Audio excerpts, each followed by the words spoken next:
Welcome to Daily English Dialogues channel. Today, we are embarking on a deep dive, one that connects some pretty complex social theory to, well, the most fundamental act of human connection, conversation. That's right. Our mission today is actually quite profound, I think. We're going to try and understand the foundational architecture of what we call community. So what is it? How do we deliberately build it? Oh. And crucially, why are those everyday, seemingly trivial exchanges, small talk, why are they actually like the structural steel holding our social fabric together? Yeah, it's fascinating stuff, and we've synthesized a really remarkable stack of sources today. We're pulling from academic definitions, sociology, ecology, even archaeology, to give you a truly multidisciplinary view. And then we'll pivot directly into practical scripts. Real examples detailing neighborly interactions, and even, believe it or not, a mini thriller about a community misunderstanding. And it's important to flag right at the start, I think, that community is, well, it's a term that's often exploited, isn't it, for its positive semantic connotation. It sort of promises this utopian ideal. Yeah. But its real significance, its weight, lies in how it's defined across different fields. So this deep dive offers you both that sophisticated academic knowledge you need for abstract analysis and also the practical linguistic tools for navigating your own social world with, let's say, more precision. We're going to meticulously unpack this concept. Okay, great. Let's start right at the bedrock then, defining the social unit itself. Sociologically, our sources define a community as a social unit or a group of people sharing some socially significant characteristic. Right, and that could be a place like living in the same area or shared norms, maybe religion, or a collective identity. But the defining feature, the one often missed in simpler definitions, is the involvement of what the sources call durable good relations. Exactly. Yeah. Durable good relations. Mm-hmm. These relationships have to extend beyond your immediate family or, close genealogical ties. This enduring connection is fundamental. It shapes how a person develops their identity, how they practice their culture, how they define their roles within bigger social structures like work or society itself. That durability, it implies shared risk, doesn't it? Mutual accountability, even the word itself, coming from the Latin communitas, meaning public spirit or common. Precisely. It reinforces that idea, that shared intent, shared belief, mutual reliance. That's what truly affects the participant's identity and, crucially, their degree of cohesiveness. Cohesiveness. Yeah. That's the glue, right? The thing that stops the group from just falling apart under pressure. That's a good way to put it. And to really grasp the scope of this term, we need to look beyond just human sociology. Let's take archaeology, for instance. They use community in two distinct but related ways. Okay. So literally, it can just mean an ancient physical settlement, a hamlet, a village. Simple enough. But the second meaning is more abstract. It's about a socially interacting group, and it relies on a really simple but profound principle. Social interaction is conditioned by physical distance. How close you are matters. So archaeologists, obviously, they can't observe ancient people chatting. They have to reconstruct these social groups. Exactly. So they look for similarities in material culture, the physical things left behind. Like pottery styles, or how houses were built. Or common ritual items.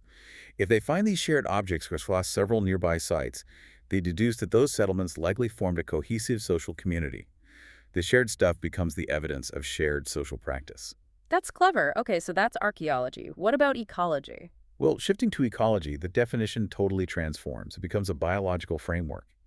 Here, a community is simply an assemblage of populations. And these populations might even be different species, all interacting with each other. Interactions like competition, Sure. predation. Yes, competition, where both species lose out in some way. Predation, a clear win-lose. And mutualism, where both benefit. Community ecology studies these critical interactions. The biological view is fascinating because it gives us this clear hierarchy. You have major communities. Right, which are essentially self-sustaining. Think of a huge forest ecosystem or maybe a deep-sea thermal vent community. They don't rely on external factors for survival, pretty much. And then you have the minor communities. Yeah, and these rely on others. The classic example is like the collection of fungi and insects decomposing a log. Their entire existence depends on that log. But crucially, those minor communities are often the building blocks of the major ones. Exactly. It's an elegant demonstration, really. Complexity is often built from these smaller, dependent units. Doesn't matter if you're analyzing zebras and lions on the savanna or fungi and logs in the forest. Okay, let's pivot back to the human world then, kind of armed with this sense of structure. There's a really crucial sociological framework for analyzing human groups. the dichotomy introduced by Ferdinand Tönnies back in 1887. Ah, yes. Gemeinschaft versus Gesellschaft. You really can't do a serious analysis of modern society without grappling with these two concepts. They're indispensable. Tell us about them. Tönnies proposed this during a time of massive change, right? Industrialization?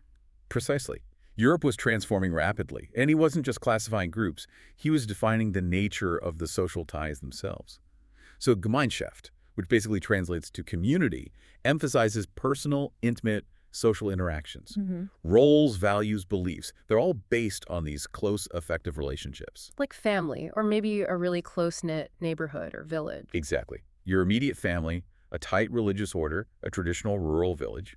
It's organic, rooted in shared sentiment, mutual reliance, often governed more by tradition than by written laws. Okay, so that's Gemeinschaft. What's the other side? The contrast is Gesellschaft. That translates more like society or association. This emphasizes indirect interactions, impersonal roles, formal, often contractual values and beliefs. So, like big organizations. Yeah. Modern city life. Yes, that's the realm of modern urban living, huge corporations, bureaucratic governments. It's organized more by rational self-interest and formal rules. And Tönnies saw society moving from one to the other, from Gemeinschaft to Gesellschaft. He did. He saw it as an almost inevitable historical shift. Yeah. But here's the modern tension, and what our analysis really highlights. No group is exclusively one or the other. Ah, okay. So a modern city is definitely a Gesellschaft structure. Wow. You know, laws, contracts, bureaucracy. Right. But within that huge impersonal structure, you find countless pockets of Gemeinschaft. Local clubs, families, ethnic enclaves, hobby groups. That makes sense. You can live in a massive city but still have your very close circle. And what's really insightful is applying this to digital life too. Think about it. When you join a massive social media platform, you're essentially entering a Gesellschaft. It's impersonal, contractual, governed by algorithms. Yeah, definitely. Yet within that structure, users often create these hyper-local or super niche groups focused on deep shared interests.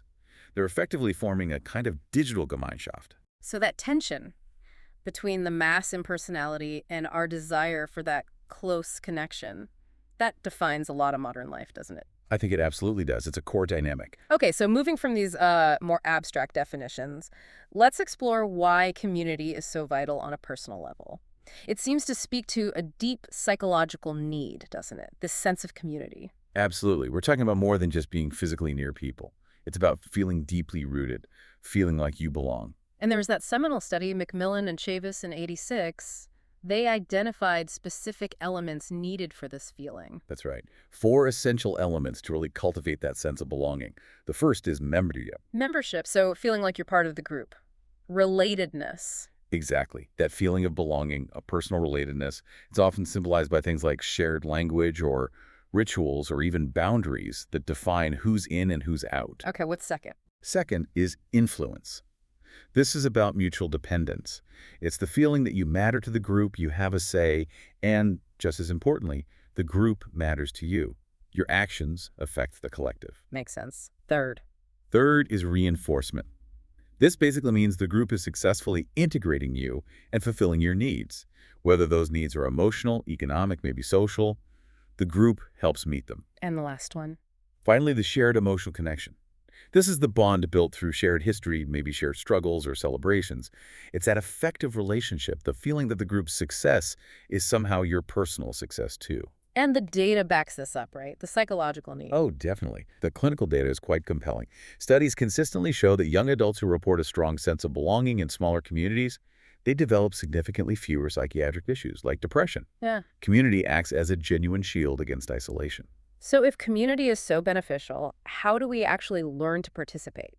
How do we acquire the skills? Well, that process is called socialization. It's essentially learning and adopting the complex behavior patterns of the community. This allows an individual to understand and take on roles and fulfill them appropriately. And this happens mostly when we're young. The most fertile time is certainly early life. That's where children pick up the initial skills and knowledge. But importantly, socialization is a lifelong process. Think about moving to a completely different environment, say a new job in a foreign country. You undergo adult socialization. You have to learn new norms, subtle behavioral cues specific to that new context. And holding the whole system together are the norms. What was it de Tocqueville called them? Habits of the heart. Yes, a beautiful phrase, habits of the heart. He identified tolerance, reciprocity, and trust as essential. You simply cannot have sustainable individual involvement in a community without these. Tolerance allows for difference. Reciprocity ensures everyone benefits somewhat. And trust. Trust allows for vulnerability, for shared risk. Exactly. Without them, participation is always going to be tentative, fragile. It won't be that durable connection we talked about earlier. Okay, let's shift then to the deliberate creation of community. It's not always organic, right? People actively try to build it. That's right. And we need to differentiate here between community development and community building or organizing. They sound similar, but there's a key difference in approach. Okay. Community development is typically more of an outside-in approach. It's often linked to formal planning, maybe involving governments or large NGOs. The aim is usually broad social well-being, often through deploying resources. Right. And community building or organizing. That's more grassroots, Yeah. an inside-out effort. It focuses much more heavily on empowerment, on enabling individuals and local groups to build political or social power, often around a common agenda they define themselves. And this connects to the idea of social capital, doesn't it? Directly. Robert Putnam's extensive research found that a community's well-being, its health, its effectiveness, depends heavily on the quality and quantity of relationships among its citizens. That is its social capital. And he found it was declining. Why? He identified several factors contributing to its decline, especially in places like the U.S. Things like increasing time pressures, money worries, the decline of traditional civic organizations. And things like TV, electronic entertainment, long commutes. Exactly, those isolating factors. If you think about it practically, every hour you spend stuck in traffic or maybe binge watching a show alone is an hour you're not spending volunteering, or at a town meeting, or just chatting over the fence with a neighbor. That erosion of social capital, it means less trust, less ability to act together when needed. Precisely. Someone, I think it was Lou Feldstein, suggested we should start treating things like a neighborhood picnic not just as fun, but almost as a public health effort, recognizing the inherent value of just the interaction itself. That's an interesting perspective. And there was another view mentioned, Peter Block, about how we should build community. Ah, yes, Block offers a really interesting philosophical counterpoint. He argues that community shouldn't be built around what he calls the deficit model, focusing on problem solving, fear, and retribution. So focusing on what's wrong. Right. Instead, he advocates for an abundance model, building community based on possibility, generosity, and gifts, focusing on what people can contribute, their strengths, their assets, rather than just their needs or problems. Focusing on gifts, that links nicely to the idea of process. Which brings us to Scott Peck, right? He talked about stages in community making. Yes. Scott Peck explored the conscious stages involved when a group deliberately tries to form a community.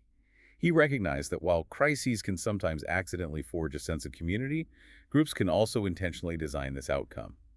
He identified 4 key stages they typically have to navigate. Okay, what's the first stage? Stage 1 is pseudo-community. This is like the initial honeymoon phase. Everyone is overly polite, super nice. People only present their most agreeable characteristics. So it's kind of fake, inauthentic. Essentially, yes. Yeah. It's shallow because it masks any real disagreements or anxieties. Everyone's avoiding conflict. But that can't last, right? No, pretense is unsustainable. Eventually, the group moves into stage 2, chaos. Here, individuals start feeling safe enough, maybe, to drop the facade. They present their shadow selves, their less agreeable parts. And that leads to conflict. Inevitably, conflict erupts. It's often characterized by intense emotional exchanges, frustration, and crucially, members often try to fix or convert or heal others according to their own agenda. Lots of trying to control the situation. Wow, that sounds difficult. What's next? The transition from chaos to the third stage, emptiness, is arguably the toughest. It requires the group to move beyond that urge to fix or change others. It demands profound vulnerability. People have to acknowledge their common woundedness, their own brokenness, and really let go of the need to control the outcome or have all the answers. It's a moment of deep acceptance of shared, flawed humanity. That sounds incredibly challenging. It is. But Peck argued that only after navigating that journey of vulnerability and letting go can a group reach stage 4, true community. And what defines that? This stage is defined by deep, genuine respect and the capacity for true, non-judgmental listening. really hearing others' needs and acknowledging their contributions. It's this arduous process going through all those stages that ultimately creates that sophisticated, resilient cohesiveness we talked about right at the beginning. It puts everyday community activities in a new light, doesn't it? Like community gardening. Absolutely. Simple acts like community gardening become powerful tools. Yes, they improve the neighborhood environment, but more importantly, they provide a shared task that encourages interaction, mutual teaching, shared responsibility, all building blocks. And things like community technology centers, CTCs. Yes, institutions like CTCs act as critical physical hubs. They become places of support, they help build collective efficacy, the belief that the group can achieve things. And importantly, they help alleviate the digital divide by offering access to technology and training. They're tangible examples of deliberate community building, focusing on sharing knowledge and resources. Which ties back to Peter Block's idea of focusing on gifts. Exactly. The sharing of gifts, whether that's someone teaching music or offering language skills or fixing things or sharing crafts, these provide those exact opportunities. Opportunities to build rapport, affirm identity, and strengthen the overall social capital of the group. Okay, so we've established this theoretical container of community, its psychological importance, how it's built. Let's zoom right in now to the microscopic practice that reinforces it daily. Conversation. Specifically, small talk. Small talk. That informal discourse that purposefully avoids functional topics or direct transactions. Polite, standard conversation about, well, seemingly unimportant things. Seemingly, but it's crucial, isn't it? It was studied way back by Malinowski. Yes, the anthropologist Bronislaw Malinowski, back in 1923, he coined the term phatic communication. He observed its primary function isn't really to convey information, but to establish and maintain social bonds. So it seems trivial, but it's actually a highly sophisticated bonding ritual. Precisely. It's crucial for managing interpersonal distance, figuring out how close to get, and for establishing initial safety and rapport. It's like the essential social lubricant, and it serves several key functions, right? Not just bonding. Definitely. As a conversation opener, especially with new people, it signals friendly intentions. It lets people gauge mood or status quickly without requiring deep commitment up front. In business, it can establish reputation before the real negotiation starts. And at the other end, as a closer. Yes, equally vital as a conversation closer. Just abruptly ending a chat can feel like a rejection, socially speaking. It can seem cold. Small talk softens the parting, ritually affirms the relationship is still good, ensuring that durable tie remains intact for next time. And maybe the most common function, filling silence. The space filler role? Absolutely. Many cultures, particularly Anglo-Saxon and Southern European ones, find prolonged silence in conversation uncomfortable, awkward. Why is that? Is it evolutionary? Possibly. The thinking is it might be rooted in our evolutionary history as a social species. For our ancestors, maybe unexpected silence signaled danger or a threat nearby, so we instinctively fill that potential void with chatter just to maintain connection and signal safety. Think about that quick chat between colleagues in the hallway. Exactly. Or how's your commute? Bit busier. Oh, it was fine, thanks. A little hectic, but I managed. Catch you later, then. That whole exchange is purely phatic. Zero functional information was exchanged. They didn't solve a work problem, didn't schedule anything. Yet, it successfully reaffirms their working relationship, their mutual good standing. And it's worth noting the exception here. Deep intimacy is often signaled by the lack of need for small talk. Couples, close friends, they can share long silences comfortably. It's not awkward. So when we do engage in small talk, how do we choose topics? Well, the specific topic is generally less important than the social function it performs. Topics are usually chosen based on assumed, shared background knowledge, something both people can easily talk about without creating an imbalance. Which leads to the classic safe topics. The weather. The perennial champion, especially in places with variable climates, it's universally shared, totally low risk. Sports, TV shows. Also, common ground. But, and this is important, our sources highlight crucial boundaries. Asking about personal finances, like someone's salary or their jets, that's often considered highly taboo in many European cultures, for example, a definite violation of privacy norms. And the patterns are predictable, too. Very much so. Yeah. Klaus Schneider theorized that the very first move in small talk is usually phrased to invite easy agreement, social confirmation. Like lovely weather, isn't it? Exactly. That's not really a question about meteorology. It's an invitation to bond. Yes, it is, confirms the social connection. And this is where it gets linguistically interesting, right? Especially with Grace's maxims. Yes. The paradox of small talk. In purely functional conversation, Grice's maxim of quantity says you should provide no more information than is necessary. Be efficient. But small talk seems to break that rule. For politeness. It fundamentally contradicts it, often. Maximizing politeness in small talk frequently means providing a more substantial or elaborated answer, even if the extra info isn't strictly needed. This strengthens the relationship. Can you give an example? Okay, let's say the coffee machine is broken. I ask, the coffee machine is broken, isn't it? The purely functional Gratian answer would be just yes. Right. Efficient. But the polite, relationally focused answer, the one that maximizes the social connection, might be something like, yes, terribly frustrating. I really wish they'd replace it soon. This whole office runs on caffeine, you know. Ah, I see. That elaboration confirms the shared feeling, reinforces the bond, even though the core information is just yes. Exactly. The extra words serve the relationship, not just the information transfer. And there are differences in how men and women tend to use small talk. Yes, research suggests some general tendencies. Women's small talk often tends to be more collaborative. It might include more frequent compliments or greater self-disclosure, sharing personal thoughts, maybe worries. This style helps build and signal closeness. And men's. Men's small talk is often described as potentially more competitive.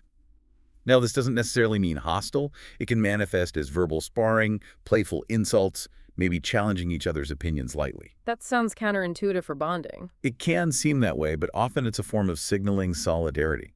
It implies the relationship is strong enough to handle that kind of playful challenge without it being taken as real aggression. It's a different way of affirming the bond. And culturally. Huge variations, I imagine. Oh, vast differences. It shows how deeply embedded these norms are in the local Gemeinschaft. For instance, Southern Europeans are sometimes noted for using many words to convey relatively little factual information in small talk. The priority is the flow, the warmth, the interaction itself. Whereas some other cultures, Finland, Sweden, were mentioned. Right. They're often cited as having less of a strong small talk culture. Their norms tend to emphasize comfort with silence, and perhaps speaking only when there's something substantive to say. For them, silence isn't necessarily awkward. It can be a sign of respect. And what about status?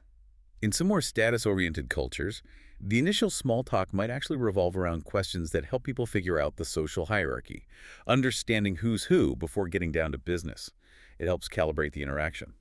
Okay, let's transition now to the modern landscape, starting with virtual communities. They lack physical proximity, obviously, but they're absolutely defined by shared characteristics, right? Interests, identities, goals. Definitely. And knowledge, specialized information, often acts as the primary currency or social resource within them. And the key differentiator seems to be the power of weak ties. Yes, that's a crucial concept. While a traditional Gemeinschaft is often built on strong, deep, durable ties, virtual communities can thrive on connections between acquaintances, even strangers. These weak ties form specifically to exchange information. So a weak tie on some niche online forum might get you the answer you need much faster than asking your close friends. Potentially, yes, especially for very specialized knowledge. But this high reliance on weak ties brings both huge opportunities and, frankly, profound challenges. Opportunities like massive connectivity. Right. But challenges like, well, the lack of physical accountability and shared offline history can contribute to the rise of issues like cyberbullying, harassment, misinformation spreading rapidly.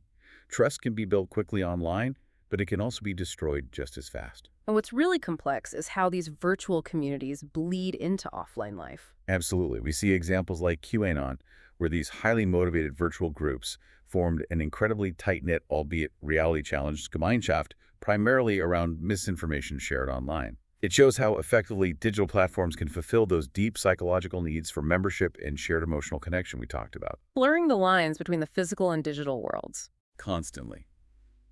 Okay, let's ground ourselves again, back in the local, physical Gemeinschaft. We can use those neighbor dialogues from our sources to illustrate how small talk really does establish that foundational connection. Good idea. Take the first one, the greeting. The new neighbor admires the house, calls it extraordinary. Pure phatic communication. Establishing rapport, showing positive intent. And the longtime resident responds by affirming the durability of their local community, saying they hope to be neighbors for a lot longer, mentioning their 20 years there. That signals stability. And the later conversations showed that community building through resource exchange, that's reinforcement and integration, right? Exactly. When the neighbor offers lists of local services cleaners, the farmer's market that's immediately helping the new resident get established meet their needs. It's a practical step in building social capital locally. And the gardening chat clearly shows the sharing of gifts. Yes. One neighbor compliments the other's skill. I wish I had your green thumb. That affirms the other's identity as a good gardener. And the advice given using companion planting, like marigolds or basil, to deter pests, that's a direct, tangible contribution of knowledge. Even just mentioning that their day has been a bit hectic, that's a small but necessary moment of light self-disclosure. It shifts the chat from purely functional advice to something more relational, more human. And small talk is vital for managing risk, too, like in the power outage dialogue. Right. That conversation highlights the importance of those durable ties when uncertainty hits. The neighbors discuss being prepared, offer mutual support, and conclude, it's comforting to know we can rely on each other. That is the core benefit of a functioning Gemeinschaft, stability and mutual support in times of stress. Okay, now for the really intriguing one. The mini-thriller. Brad, the baker trainer, the weird texts. This seems like a perfect case study of community breakdown, maybe social alienation, where the lack of strong ties fuels misinterpretation. It's an incredible illustration. The problem starts with a fundamental gap in the local Gemeinschaft norms. Nobody really knows Brad. We don't even know what he does for a living. That lack of basic shared knowledge immediately creates fertile ground for suspicion when things get strange. And the texts themselves, 5050505, the scrambled letters EEPHLM, they're pure ambiguity, total gibberish, essentially. Exactly. Yeah. And Jane, playing the role of the concerned neighbor trying to decode it, desperately seeks meaning. She forces an interpretation onto the chaos, seeing SOS in the numbers, HLLPME in the letters, because she's operating under the assumption of constrained communication. Someone in trouble. And the fear escalates purely because the relationship lacked that foundation of trust. There wasn't enough durable connection to just dismiss it as weirdness or a mistake. This whole drama hinges on the ambiguity inherent in modern mediated communication, especially when combined with the breakdown of basic community trust.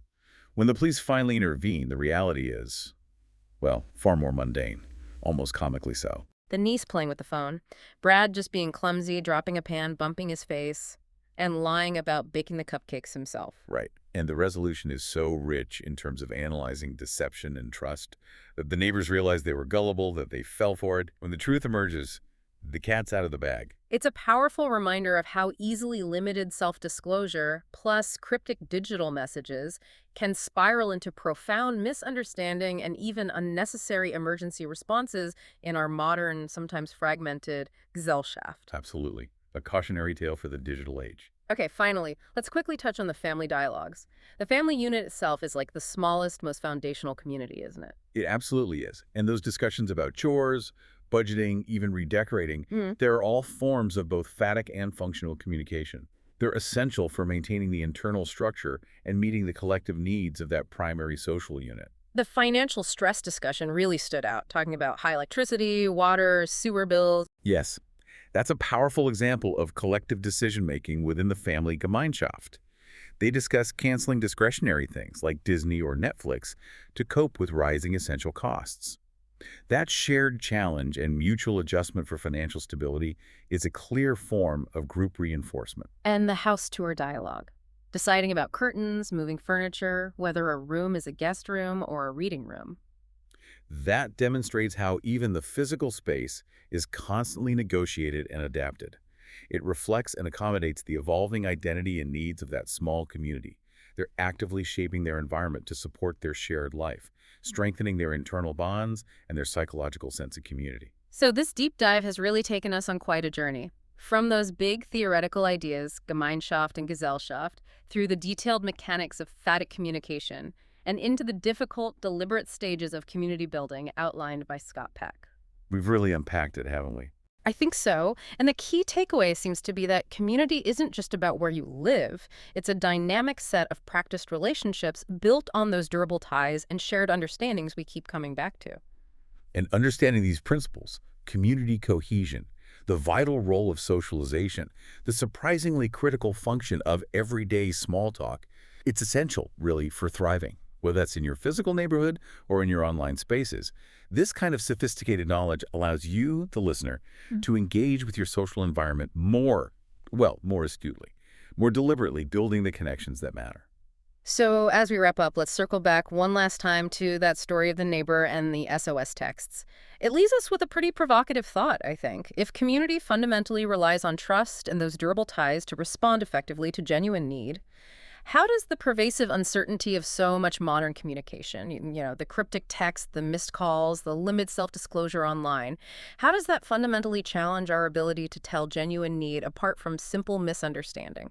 And what does that constant pressure, that need to second guess the intention behind every ambiguous message, what does that ultimately mean for our collective sense of belonging in a world that feels increasingly mediated and uncertain?